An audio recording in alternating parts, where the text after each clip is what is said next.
if you're looking to learn more about roller derby, then you've found the right place. My name is Primm Reaper, and this channel, Jam-Packed Roller Derby, is dedicated to helping people learn about and play roller derby, the best sport in the world. Now, one thing's for sure, the roller derby rulebook is hefty, and that's the whole reason why I created this series, Once Upon a Jam. These videos go out to all of you visual and auditory learners out there, all the people who struggle to sit down and stay focused without getting distracted, and all the people that want to get better at roller derby and want to read the rulebook but can't be trusted to not accidentally skip over the important parts. So please sit back, relax, and enjoy as I do you the favors. Derbyverse, this is Once Upon a Jam, a WFTDA Rulebook reading. First, we'll start with the summary. The game of flat track roller derby is played on a flat oval track. Play is broken up into two 30-minute periods, and within those periods into units of play called jams, which last up to 2 minutes. There are 30 seconds between each jam. During a jam, each team fields up to 5 skaters. 4 of these skaters are called blockers. Together, the blockers are called the pack, and one is called a jammer. The jammer wears a helmet cover with a star on it. The 2 jammers start each jam behind the pack and score a point for every opposing blocker they lap each lap. Because they start behind the pack, they must get through the pack, then all the way around the track to be eligible to score points on opposing blockers. Roller derby is a full contact sport. However, skaters cannot use their heads, elbows, forearms, hands, knees, lower legs, or feet to make contact to opponents. Skaters cannot make contact to opponents' heads, backs, knees, lower legs, or feet.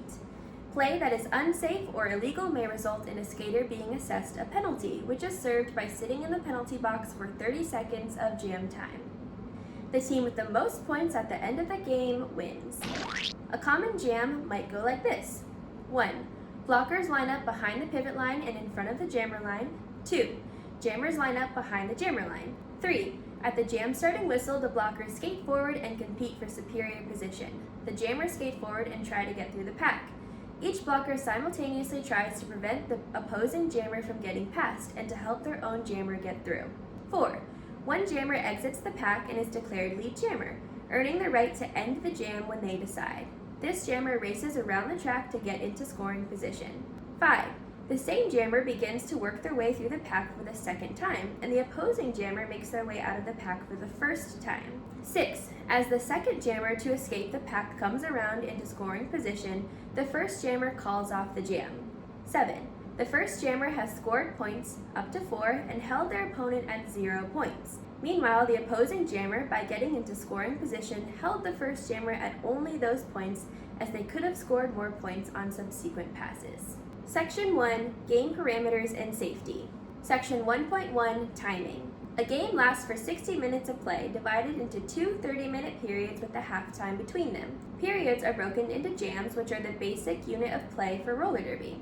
Jam timing. A jam can last up to 2 minutes. Jams may be called off prior to 2 minutes as part of gameplay as described below. Each jam starts with a single short whistle blast and finishes at the end of a series of 4 short whistle blasts.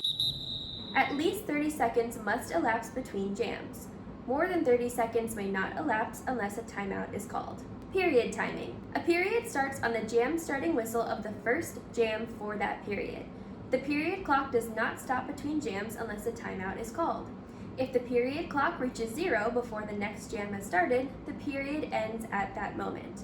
Otherwise, the period ends at the conclusion of the final jam for the period. Additional jams. If a jam is called off due to officiating discretion, or there is an officiating error that potentially impacts which team wins or loses the game, and there are less than 30 seconds remaining on the period clock at the end of the game, an additional jam may be run at the discretion of the head referee. This additional jam will have the same form as the jam that ended and be part of the same period.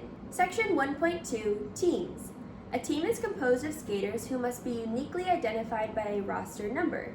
Each team must have a jersey of the same base color such that uniform colors of the 2 teams playing are of high contrast. Skater identification. Roster numbers must be clearly displayed on a skater's back and upper arm areas. Each team must have helmet covers to clearly indicate who their jammer and pivot are. The jammer and pivot helmet covers for the 2 teams must be easy to differentiate. Captains and alternates. Each team may have 1 captain and 1 alternate. The captain must be a skater able to serve penalties on behalf of their team. The alternate may be a non-skating participant. A team must designate a captain if one is necessary to serve a penalty on behalf of the team. The captain and alternate must be visibly identified by wearing a C and an A respectively on their uniform or body. Equipment. Skaters must wear quad-style roller skates and protective gear during play. Inline skates are not permitted. Protective gear may not be removed during play. Protective gear may not impair or interfere with the safety or play of other skaters, support staff, or officials. Injured skaters. Skaters who are injured during play may return to play as long as they are no longer apparently injured or bleeding. A skater whose injury alters the flow of the game, examples include a jam being called off, a period clock stoppage, or a substitute being seated in the penalty box, may not participate during the following 3 jams, extending into the following period if necessary. A skater whose injury alters the flow of the game more than once in a period may not participate as a skater for the rest of that period. Forfeits. The head referee may declare that a team has forfeited the game if that team has 5 or fewer skaters eligible to participate or refuses to field skaters on the track to continue play. Section 1.3 Timeouts. Teams and officials may stop the period clock by calling a timeout. Timeouts may only be called between jams, though officials may end a jam in order to call an official timeout. The beginning of a timeout is marked by 4 short whistle blasts, and the end of a timeout is marked by a long, rolling whistle, after which the next jam begins as soon as possible if there is time remaining on the period clock.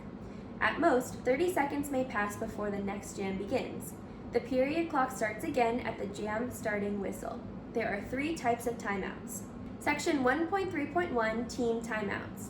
Each team may take 3 timeouts during the game. Team timeouts may be requested only by the team's captain or alternate. Captains or alternates currently serving a penalty cannot request a team timeout. Team timeouts last for 60 seconds. Section 1.3.2 Official Reviews. Both teams begin each period with 1 official review, which they may use during that period.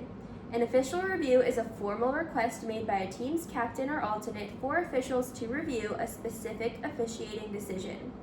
Captains or alternates currently serving a penalty cannot request an official review. The only officiating decisions that can be the subject of an official review are those made during the prior jam, after the prior jam, or the lineup time preceding the prior jam. After the final jam of a period, an official review may be requested within 30 seconds of the conclusion of the jam. This review may only result in an additional jam under the conditions in Section 1.1.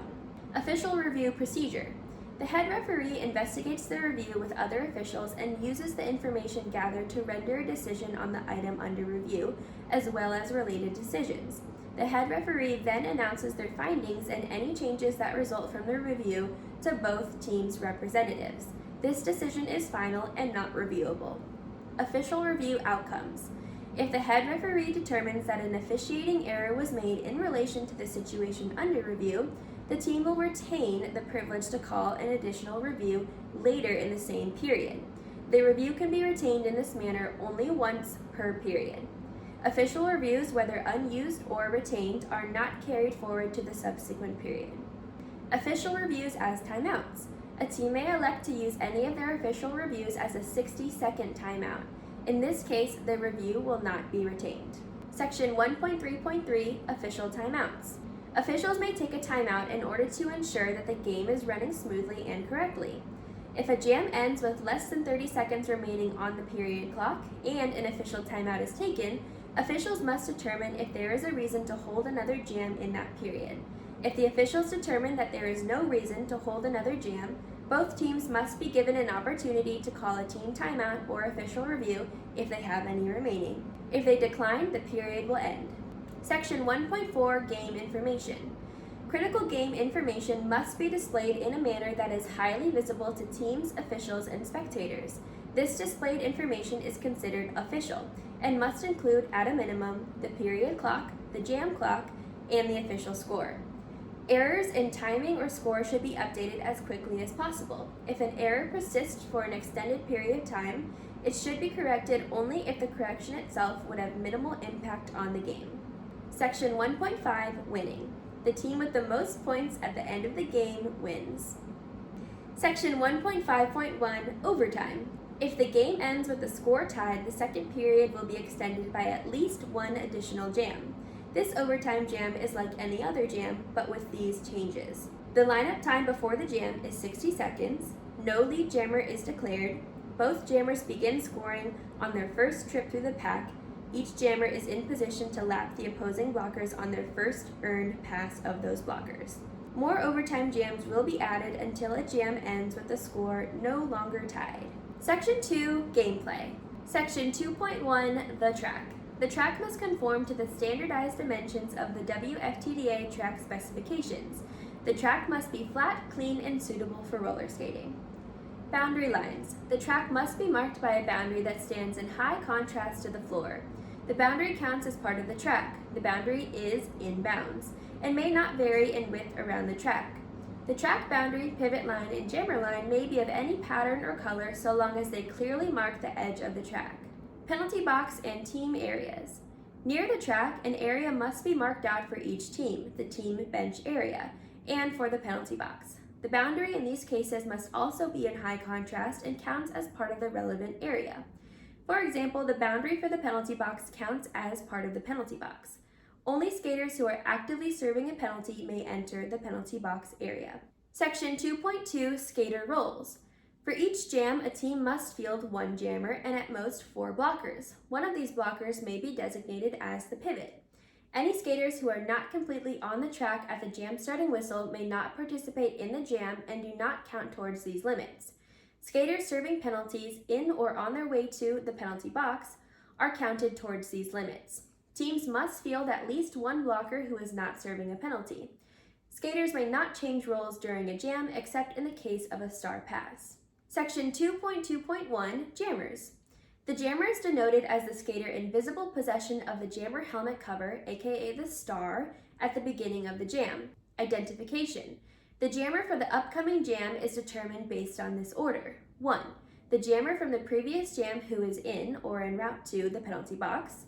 2. The skater who visibly controls the star who has lined up in the jam starting position. Or 3. The skater who visibly controls the star who has lined up in bounds but out of position. If no skater from a team satisfies any items in this list, that team has not fielded a jammer and the jam should not start. If multiple skaters from a team satisfy the same item in the list, that team is acting in an illegal way and the jam should not start. Controlling the star. The star may only be carried by the jammer wearing it on their head, or by that team's jammer or pivot holding it in their grasp. Other skaters may not control the star, and the jammer and pivot may not hide the star, for example, putting it in a pocket or hiding it in a uniform. Jammer privileges. The jammer is the only skater who can score points for their team. Jammers may also legally exit and remain outside of the engagement zone. Section 2.2.2, Lead Jammer. The lead jammer, lead, is the first eligible jammer who establishes superior position to the foremost in-play blocker, having already earned a pass on all blockers excluding those ahead of the engagement zone. When one jammer is determined to be the lead jammer, this is indicated by 2 short whistle blasts. If both jammers qualify for lead at the same moment, for example, if the foremost blocker goes out of play, the foremost jammer at that moment will be declared lead. Lead eligibility. Both jammers begin each jam eligible to earn lead jammer status during that jam. A jammer becomes ineligible to earn lead during a jam if they commit a penalty during that jam or the lineup time before that jam, exit the front of the engagement zone without having earned lead on their initial trip, remove their helmet cover, or have their helmet cover removed by a teammate. Only skaters who begin the jam as jammers may become lead, so a pivot who receives the star cannot become lead. Loss of lead jammer status. The lead jammer will lose their lead jammer status if they commit a penalty, intentionally remove the star once it is on, or have the star intentionally removed from their head by a teammate. Lead jammer status is maintained if the star is removed via natural gameplay or is pulled off by an opponent. Calling off the jam. The lead jammer is the only skater who may call off a jam before the full 2 minutes elapse. The lead jammer calls off the jam by repeatedly placing their hands on their hips. The lead jammer retains the ability to call off the jam even if they are not wearing the star. Section 2.2.3, Pivot. The pivot is a blocker and is denoted as a skater in possession of the pivot helmet cover, aka the stripe, at the jam starting whistle. The pivot wearing the stripe with the stripe showing has several additional abilities that other blockers do not. The pivot may become their team's jammer. The pivot may control the star, pick it up, move it, etc. The pivot may begin a jam while touching the pivot line. When not wearing the stripe with the stripe showing, the pivot cannot utilize these additional abilities. Only the pivot may legally control or wear the stripe. Section 2.2.4, Passing the Star. A team's jammer may transfer their role to their team's pivot by successfully completing a legal star pass. A legal star pass requires the jammer to hand the star to their team's pivot while both skaters are upright, in bounds, and in play, and while neither skater is en route to or in queue for the penalty box. Upon releasing the star into the pivot's grasp, the role of jammer is transferred to the pivot. The new jammer takes over for the previous jammer in terms of points scored, trips through the pack, and skaters passed. The previous jammer becomes a non-pivot blocker. Illegal star passes. If the star is passed illegally, both skaters retain their existing roles. This includes releasing the star into the grasp of a skater other than the pivot, releasing the star into the pivot's grasp while either of the two skaters is down, out of bounds, out of play, or en route to the penalty box, releasing the star into the pivot's grasp while the pivot is in queue for the penalty box, even if the pivot is not yet en route, or releasing the star into the grasp of a pivot who is not wearing the stripe. The initiator of an illegal star pass that impacts the game should be penalized. Pivot controlling the star. If the pivot comes into control of the star through any means other than a legal star pass, they will be warned that they are not the jammer. The pivot may not put the star on their own helmet, but they may hold the star in their hand, drop it, or return it to the jammer. Only the jammer or pivot may recover or control the star. Section 2.2.5, Blockers. All other skaters are considered blockers. Non-pivot blockers' helmets or helmet covers may not have any markings that could be confused for the stripe or the star. 2.2.6, Skater Starting Locations. Skaters start each jam in the following locations on the track. Jammers must be behind or touching the jammer line. Blockers must be behind the pivot line and ahead of the jammer line. Additionally, pivots may be touching the pivot line. And if either pivot is touching the pivot line, all non-pivot blockers must be behind that pivot. Illegally positioned skaters. Any skater who is inbounds at the start of the jam but is touching entirely out of their designated starting location should be penalized. False starting skaters. Skaters in the following states at the jam starting whistle are considered to have committed a false start. A fully inbound skater who is touching both inside and outside their designated starting location, a non-pivot blocker whose hips are ahead of those of a pivot who is touching the pivot line, or a jammer who is gaining speed in the counterclockwise direction at the jam start. False starting skaters are required to yield their position to all other skaters in the immediate vicinity. Blockers who are required to yield are not considered for pack definition until they have done so. Jammers who are required to yield cannot earn star passes until they have done so. Section 2.3, Pack and Engagement Zone. The pack is the largest group of inbounds and upright blockers in proximity and containing members from both teams. If no single group of blockers meets this definition, there is no pack, even if there are multiple groups of the same size. Proximity is defined as not more than 10 feet, in front of or behind the nearest pack skater. When a skater is penalized, they are considered to no longer be on the track for the purposes of pack definition and relative position determinations. Distances for determining the pack and the engagement zone are measured as the shortest distance parallel to the inside track boundary between skaters' hips. Maintaining the pack. It is the responsibility of all blockers to maintain a pack, and intentionally destroying the pack is illegal. When the pack is moving counterclockwise, stopped, or has no established speed, clockwise skating which destroys the pack is illegal. Reforming the pack. When there is no pack, all blockers from both teams must act to reform a pack. For skaters in the rear group, this includes stepping or skating in the counterclockwise direction. For skaters in the front group, this includes coasting, braking, or coming to a complete stop. If an immediate action is not sufficient to reform the pack, additional effort is required. If a blocker is in the rear group, they must accelerate until sprinting toward the front group until a pack is reformed. Coasting, stepping slowly, or stepping in an only somewhat counterclockwise direction are insufficient, but they may slow in order to avoid unsafe contact when the pack reformation is imminent. If a blocker is in the front group, they must actively brake until they come to a complete stop. Coasting is insufficient, but they are not required to skate clockwise. Blocking without a pack. Blocks on or by blockers which have impact while there is no pack should be penalized. Engagement zone. The engagement zone is the area in which it is legal for blockers to engage or be engaged. The engagement zone extends forward and backwards 20 feet from the foremost and rearmost pack skaters respectively. Any blocker outside of the engagement zone is out of play and cannot engage or be engaged. Returning to the engagement zone. Blockers who are outside of the engagement zone will be warned and will be penalized if they do not immediately attempt to return to the engagement zone. Blockers ahead of the engagement zone are only compelled to skate clockwise to return to the engagement zone if the pack is stopped or moving clockwise.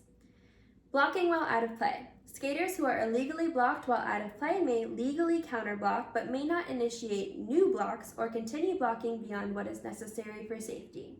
Blocking while out of bounds. Skaters who are blocked while completely out of bounds may actively absorb the block but may not continue counterblocking beyond that and may not initiate a new block.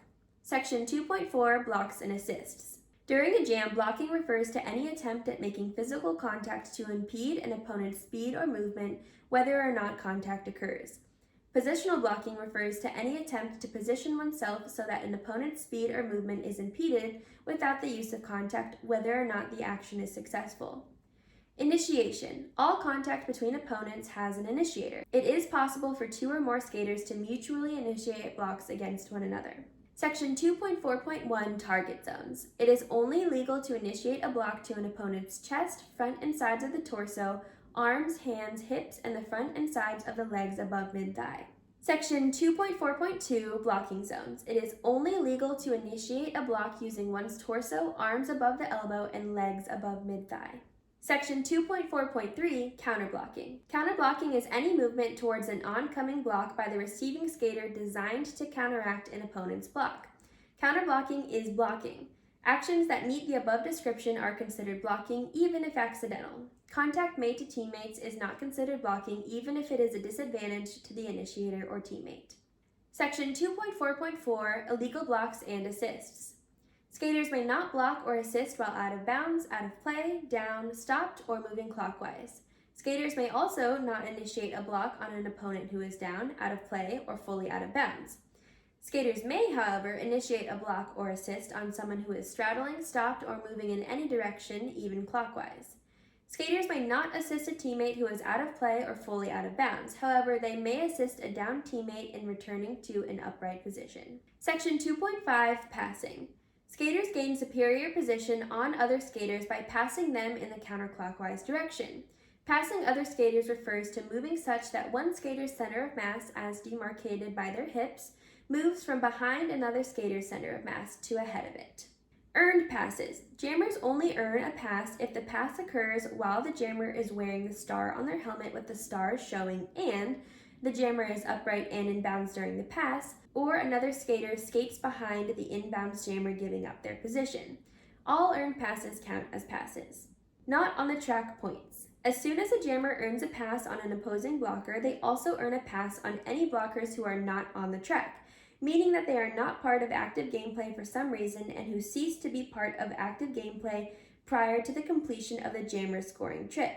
This includes skaters who are sent to or serving time in the penalty box, leave the track due to injury, leave the track temporarily to fix equipment or skates, were not part of the jam in the first place because their team did not field the maximum number of skaters, or return to active gameplay behind the jammer. Airborne passes. A skater who passes someone while airborne is considered to be inbounds if they are inbounds when they leave the floor and the first contact they make upon landing is inbounds. A skater who passes someone while airborne is considered to be upright if the skater is upright when they leave the floor and if the first contact they make upon landing is with their skate to the floor. Section 3 Scoring. Section 3.1 Earning Points. Jammers score 1 point every time they lap an opposing blocker. A jammer laps a blocker if they pass that opponent twice in a row without that opponent having passed that jammer, but score a point only if the lapping pass is earned. If an opponent is lapped but a point is not scored because the lapping pass was not earned, the jammer may yield position to that opponent and repass them, earning a pass to score on that opponent. Only blockers can be scored upon. All blockers are considered to be on the same trip, including former jammers who have passed the star.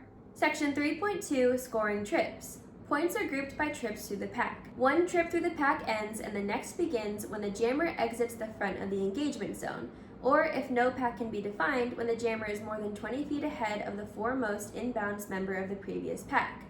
Upon completion of a trip through the pack, the jammer's score for that trip can no longer be altered by returning to the previous trip. When a jam ends, whatever trip the jammers were on are considered to have been completed by the jam ending. Returning to the previous trip. If a jammer enters the engagement zone from the front, they return to their previous trip until they exit the engagement zone from the front again. A jammer cannot, however, fall behind by more than one trip. When a jammer exits the engagement zone from the front, they return to their latest trip. If a jammer falls behind their initial trip through the pack, passes on blockers do not count towards scoring or lapping until they return to their initial trip through the pack.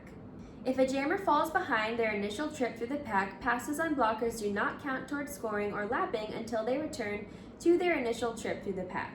Section 3.3, Scoring Avoidance. Opponents can only avoid being scored upon by remaining ahead of the jammer or by ensuring that when they are passed, the pass is not earned. Blockers unable to be passed. If a jammer completes a trip through the pack without the opportunity to earn a pass on an opponent, the jammer earns a pass on that opponent.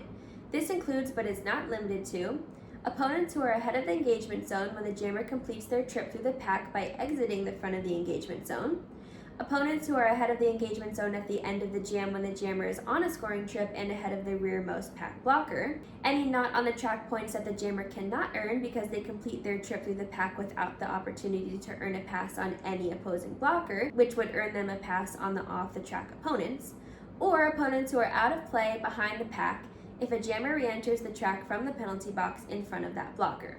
Jammers unable to score points. If a jammer renders themselves unable to score points, for example by committing a penalty or by removing the star, any not on the track points they would have earned while unable to score are earned once they become able to score again. If an opponent's action renders the jammer unable to score, for example a jammer who is blocked out of bounds, the jammer continues to score not on the track points as usual. Section 3.4, Penalized Jammers. When a jammer is penalized, they are considered to no longer be on the track even if they are physically still on the track. Accordingly, a penalized jammer cannot earn passes on any further opponents until that jammer completes their penalty.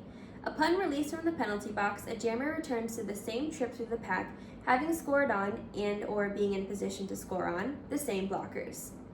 Section 3.5, Errors in Scoring and Score Reporting. The official score is that which is reported and visible to teams, officials, and spectators. Errors with points awarded incorrectly. If a point is awarded or denied in error, or if a jammer referee has reported a score incorrectly, the score may be corrected no later than the end of the jam after the one in which the error occurred. If there are fewer than 2 minutes in the game remaining on the period clock, score corrections must be made before the start, rather than the end, of the jam after the one in which the error occurred. Errors with points awarded correctly. Points awarded or denied correctly, given the information available at the time, may not be taken away or awarded later. For example, a jammer who exits the engagement zone and is awarded 4 points has earned those points, even if upon review they were found to have committed a penalty 2 trips prior and thus would not have been able to earn those points. Section 4, Penalties. When a skater commits a rule infraction or a foul, a penalty may be assessed as a punishment, handicap, or loss of advantage. Penalties are applied to both the skater and the role that skater is currently playing.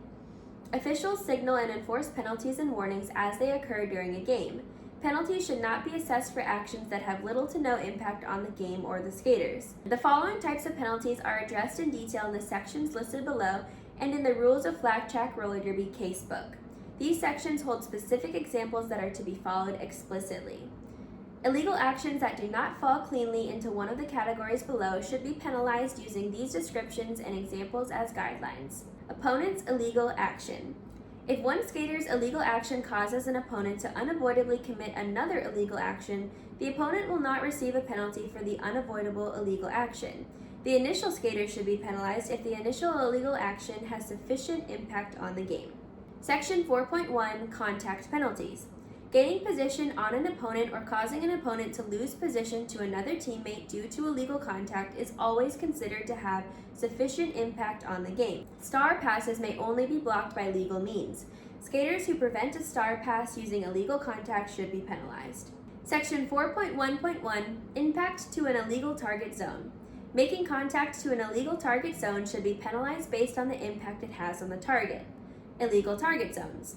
Illegal target zones include back of the body, including the back of the buttocks and the back of the thighs, head down to the collarbone, legs from below mid-thigh to the wheels of the skate. Illegal target zones penalize regardless of impact. For safety reasons, avoidable forceful contact to the back or any forceful contact to the head or neck should be penalized regardless of impact. Initiation with an illegal target zone. A skater suddenly presenting an illegal target zone to an opponent, giving that opponent no reasonable opportunity to avoid legal contact, is considered to be initiating with that target zone. Section 4.1.2, Impact with an illegal blocking zone. Making contact with an illegal blocking zone should be penalized based on the impact it has on the target. Illegal blocking zones. Illegal blocking zones include head down to the collarbone, forearm from the point of the elbow to the fingertips, and legs from below mid-thigh to the wheels of the skate. Forearms are considered a legal blocking zone when they are held close against the initiator's torso. Illegal blocking zone impact examples. Examples of sufficient impact to warrant a penalty from using an illegal blocking zone include, but are not limited to, the contact puts an opponent significantly off balance, the contact significantly alters an opponent's trajectory or speed, for example, significantly holding them back, the contact with an opponent allows the skater to maintain an inbounds position that otherwise would not have been maintained, or the contact with an opponent allows the skater to maintain an upright position that otherwise would not have been maintained. Illegal blocking zones penalize regardless of impact. The following types of contact/blocks should be penalized regardless of the impact on the target: forceful contact initiated with the head or neck, and intentional use of the head or neck to positionally block. Section 4.1.3, Other illegal contact. Initiating a block is legal when a skater is moving counterclockwise in play, upright, and inbounds during a jam using legal contact zones. Accordingly, skaters cannot initiate a block while down, out of bounds, out of play, airborne, stopped, or skating clockwise. Skaters also cannot initiate a block on opponents who are down, fully out of bounds, or out of play. Skaters may initiate a block on an opponent who is straddling the track boundary, stopped, or skating clockwise. Actively maintaining a stopped position which impedes an opponent should be penalized regardless of the initiator of the contact. Initiating of assists should be held to the same metrics as that of blocking, with the exception of assisting a down teammate to return to an upright position. Section 4.1.4, Multiplayer blocks. Skaters may not form a wall by linking with or grasping a teammate or otherwise forming an impenetrable connection. This action warrants a penalty if an opponent attempts to get between them and fails to do so due to the illegal formation. Section 4.1.5, Unsporting contact. Some contact is considered unsporting, either because it falls outside the boundaries of expected normal gameplay or it is inherently unsafe. Examples of such actions include pinning an opponent, such as between an appendage and the body or by hooking a limb around an opponent's limb, engaging in dangerous and illegal actions that pose a substantial hazard to oneself or another, or intentional and forceful jabbing with elbows and knees. Legal means of blocking do not include pinning or holding an opponent, even if the contact is made using legal blocking zones. Skaters who restrict opponents in this way should be penalized based on how the contact impacts a receiver's safety. Section 4.2, Game structure penalties. When the basic rules of the game are violated in a manner that would give a team an advantage, the individual or team who violates the rules should be penalized. A team gains advantage if an illegal act results in an opponent becoming or remaining unable to block, a gain of position or a teammate's gain of position, or the game flow being altered. Section 4.2.1, Illegal positioning. Failure to maintain a pack. If a skater's illegal action destroys the pack, or if a skater's actions prevent or delay the reformation of a pack, that skater should be penalized. Skaters in an unblockable position. It is illegal to adopt or maintain a position in which one cannot be blocked. Skaters may not intentionally leave the track, nor may blockers intentionally leave the engagement zone. While there are many legal actions that would cause a skater to be put into an illegal position, for example, out of bounds or out of play, intentionally adopting such a position is illegal. It is legal for jammers and pivots to either leave the track or adopt a down position to retrieve an out-of-bounds helmet cover. A skater who is illegally positioned must immediately act to regain a legal position. Skaters with reason to believe they are legally positioned. If a skater has reason to believe that they are legally positioned, even though they are not, or has reason to believe that they cannot legally return to a legal position, they must be warned before being assessed a penalty for failing to return to a legal position. Skaters illegally positioned at the jam start. If a skater is not legally positioned at the start of a jam, the skater must immediately yield position to all skaters in the vicinity. Failing to do so after a warning is considered to be intentionally maintaining an illegal position and should be penalized. Section 4.2.2, Gaining Position. It is illegal for a skater to use the out-of-bounds area to gain position on someone who is upright and in bounds. This action is referred to as cutting the track. Skaters who are out of bounds must return inbounds behind any upright and inbound skater who they were behind when they left the track. The position of downed skaters is not assessed until they are upright. If there is a pack, skaters who are out of bounds may return inbounds in front of any out-of-play skaters. If there is no pack, skaters who are out of bounds may return inbounds in front of any skater more than 20 feet from the last defined pack. Cutting one single teammate does not have enough impact to warrant a penalty. Skaters returning to the track. Skaters who intentionally but legally leave the track, examples include to report to the penalty box or to fix equipment, must return to the track behind all in-play blockers. If there is no pack, they must return to the track behind all blockers within 20 feet of the last defined pack. Skaters returning to the track from the penalty box must do so without legally gaining position. Skaters out of bounds due to a block. If a skater is put out of bounds due to an opponent's block, the skater must return inbounds behind that opponent, even if the skater was in front of the opponent before being blocked. That opponent gives up this advantage if they go down, out of bounds, or out of play prior to the skater re-entering the track. Skaters other than the initiator of the block are able to re-establish their superior position if they are upright, inbounds, and in play before the skater returns to the track. Ceding illegal position. Skaters who illegally re-enter the track may immediately cede by returning fully out of bounds. Section 4.2.3, Interfering with the flow of the game. All efforts should be made by teams and officials to ensure that the period clock runs according to the rules of the game and that jams start and end as specified in the rules. Any inappropriate action that interferes with the game, including causing the period clock to stop, preventing a jam from starting, or ending a jam prematurely, should be penalized. Examples of inappropriate actions include, but are not limited to, penalize skaters not in the penalty box at the jam start, skaters queued for the penalty box not on the track at the jam start, no blockers from one team on the track at the jam start, all blockers from one team entirely out of position at the jam start, either team not fielding a jammer for the jam, a team fielding too many skaters during a jam which results in an advantage that cannot be removed by the removal of the extra skater, a team successfully requesting a team timeout when they have none remaining, or a team member who is neither the captain nor the alternate successfully requesting a team timeout or official review. Officials and skaters should work together to ensure that the game flows according to the rules. Section 4.2.4, Other Illegal Procedures. Skaters who violate the rules of the game should be penalized if the violation has a significant impact on the game. Examples of this are listed in the Rules of Flat Track Roller Derby Casebook. However, skaters and officials should work to ensure that the rules are followed as swiftly as possible and to rectify any illegal or potentially illegal play before it has sufficient impact on the game to warrant penalization. Nevertheless, if a technical violation by one team results in an advantage, this should be penalized. Section 4.3, Penalties for Unsporting Conduct, Misconduct. All participants in a game of roller derby must be respectful of one another. This includes but is not limited to skaters, team staff, officials, mascots, event staff, and spectators. When skaters or team staff behave in an unsporting manner, their misconduct should be penalized accordingly. Misconduct can take many forms and does not have to be intentional to be considered unsporting.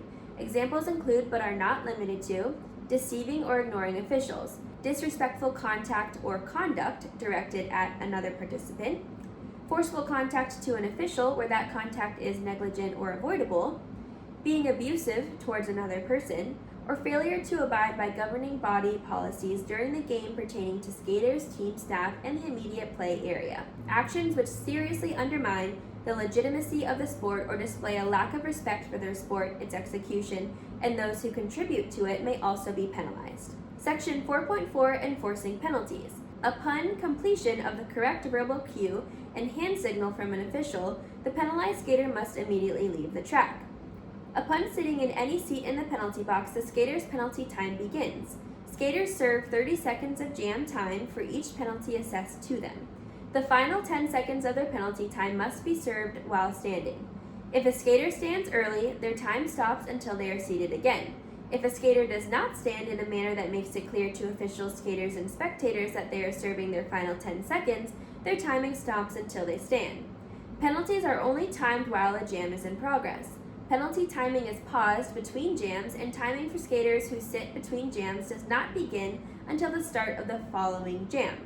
Nobody may enter the penalty box except for officials and skaters who are serving penalties. Section 4.4.1 Penalty Enforcement for Blockers. No more than 2 blockers for the same team may sit in the penalty box at the same time. If a third blocker reports to the penalty box while 2 blockers for their team are seated, the third blocker will be placed in queue and instructed to return to play. If a blocker is standing in the penalty box, another blocker may sit in the open seat. A blocker in queue may return to the penalty box when there is space in the penalty box, unless doing so would destroy the pack. A blocker must immediately return if instructed to do so by an official. Once a blocker in queue returns to the track, they should be treated like any other unpenalized blocker. Section 4.4.2 Penalty Enforcement for Jammers. A jammer may have their penalty time shortened if the other jammer also receives a penalty. In this case, the 2 jammers serve as little time as possible so long as 1. The 2 jammers serve an equivalent amount of penalty time per penalty. 2. Whenever possible, given point 1, there is at least 1 jammer who is not serving a penalty. Jammers who are to be released due to the other jammer sitting should be released immediately once the other jammer sits. If both jammers sit simultaneously, they will both be released immediately. Jammers seated between jams. If one jammer sits between jams, the other jammer should be released at the start of the next jam. If both jammers sit between jams, they should both be released at the start of the next jam. Jammer sent to the box with no opposing jammer. If a jammer is sent to the box when there is no opposing jammer, for example because the opposing jammer has an equipment malfunction, the jam will end once the jammer is seated. This ensures that there is 1 jammer who is not serving a penalty. Section 4.4.3 Skaters unable to serve penalties. If a skater is assessed a penalty but unable to serve it, for example due to an injury or an equipment malfunction, a substitute may serve in their place once the jam ends. In this case, the skater who is unable to serve their own penalty may not skate for the following 3 jams. Section 4.4.4 Protective gear in the penalty box. Skaters may remove their mouth guard but no other protective gear while seated in the penalty box. Skaters must replace their mouth guard prior to leaving the penalty box. Section 4.5 Fouling out and expulsions. Foul outs. When 7 penalties are recorded for a skater, that skater fouls out of the game. This includes penalties assessed to a skater on behalf of someone else. Examples include penalties assessed to a captain or a blocker on behalf of their team. Expulsions. Expulsions are a way to penalize a skater or team staff who has committed an act that is sufficiently dangerous or unsporting as to remove the individual from the game for that action alone. Negligent, intentional, or reckless actions should be considered for expulsion independently of their impact. A substitute may serve the penalty for an expelled skater. If a non-skater is expelled, the team's captain will serve the penalty when possible as a blocker, but no penalty will be recorded for the captain. The head referee is the only official with the authority to expel a skater, manager, coach, or similar team staff. Other officials may recommend expulsions to the head referee. Timing skaters removed from play. In the event that a skater is to be removed from play, either due to fouling out or expulsion, that skater's penalty time should begin as soon as possible.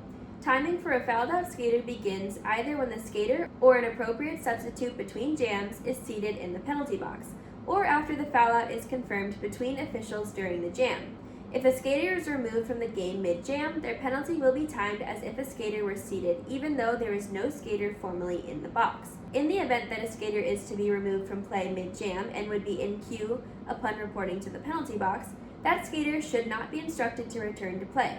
Instead, they should be instructed to remain standing beside the penalty box until a seat opens and their penalty time can begin. Substitutions for skaters removed from play.